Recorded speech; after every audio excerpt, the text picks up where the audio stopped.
नमस्कार. आज या व्हिडिओच्या माध्यमातून आपण उदक शांती ह्या विधीचा संपूर्ण व्हिडिओ बनवत आहोत आणि हा व्हिडिओ तुम्ही शेवटपर्यंत नक्की पहा. अनेक ठिकाणी उदक शांती हा विधी तुम्ही पाहिला असेल, गुरुजींकडून ऐकला असेल किंवा कोणत्या व्हिडिओच्या माध्यमातून तुम्ही हा विधी ऐकला असेल. पण हा विधी कशासाठी करतात हे जाणून घेणं खूप गरजेचं आहे.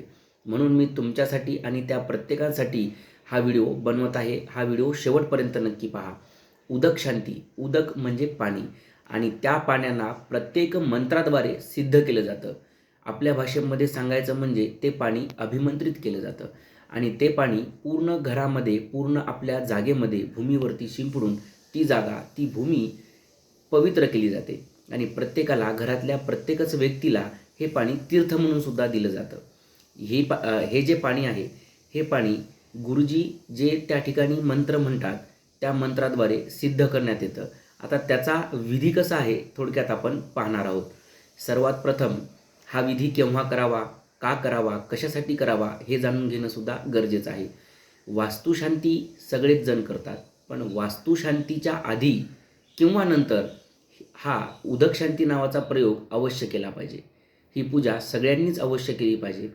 उदक शांतीमुळे घरातील नकारात्मक ऊर्जा दूर होऊन सकारात्मक ऊर्जा प्राप्त होते आणि आपण एखादा व्यवसाय करतोय, मग ती जागा भाडेतत्वावर असेल किंवा स्वतःची घेतलेली असेल, त्या जागेमध्ये सुद्धा उदक शांती करूनच नवीन व्यवसायाला सुरुवात करावी.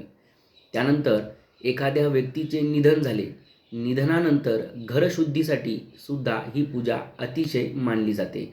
त्यामुळे अशा अनेक प्रकारे तुम्ही उदक शांतीचं पूजन करू शकता. त्यानंतर एखादी महिला गर्भवती असेल, आपल्या बाळाला संस्कारित बनवण्यासाठी सुद्धा ही पूजा अतिशय महत्त्वाची सांगितलेली आहे. त्यामुळे उदक शांतीचे खूप जास्त महत्त्व आहे. आता आपण पाहणार आहोत उदक शांतीमध्ये कोणते मंत्र म्हणल्या जातात किंवा कोणते सूक्त म्हणल्या जातात. उदक शांतीमध्ये एकूण 400 ते 500 मंत्र म्हणल्या जातात आणि हे मंत्र म्हणत असताना विविध प्रकारचे सूक्त आहेत. वेगवेगळ्या प्रकारचे मंत्र एकत्रित करून तयार केलेला हा उदक शांती प्रयोग खूप महत्त्वाचा आहे. यामध्ये पुरुष सूक्त म्हणलं जातं, उत्तर नारायण सूक्त म्हणलं जातं, त्यानंतर अपरतीरथ सूक्त म्हणलं जातं, रुद्र सूक्त म्हणलं जातं, नवग्रहांचे पूर्ण मंत्र म्हणले जातात.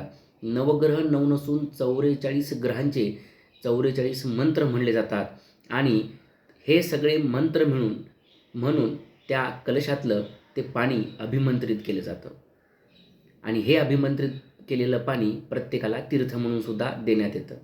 आणि या उदक शांती पूजेमध्ये प्रधान देवता ब्रह्मदेवाचं पूजन होतं. जसं की आपल्याला सर्वांना माहिती आहे, सत्यनारायण विधी करायचा असेल, व्रत करायचं असेल तर आपण बाळकृष्णाची मूर्ती घेतो. तसेच प्रत्येक विधीमध्ये एक प्रधान देवता, प्रधान म्हणजे मुख्य देवता असते. वास्तुशांतीमध्ये वास्तुदेवतेचं पूजन होतं. तसंच उदक शांतीमध्ये ब्रह्मदेवाचं पूजन होतं. इतर कुठल्याही विधीमध्ये ब्रह्मदेवाचं पूजन होत नाही. या ब्रह्मदेवाने सृष्टी निर्माण केली. याच ब्रह्मदेवाने जे आपण मंत्र या प्रत्येकच विधीमध्ये म्हणत असतो, ते मंत्र ब्रह्मदेवाने स्वतः उत्पन्न केलेले आहेत. उदक शांती हा प्रयोग असा आहे, या प्रयोगामध्ये मंत्रांना जास्त महत्त्व आहे.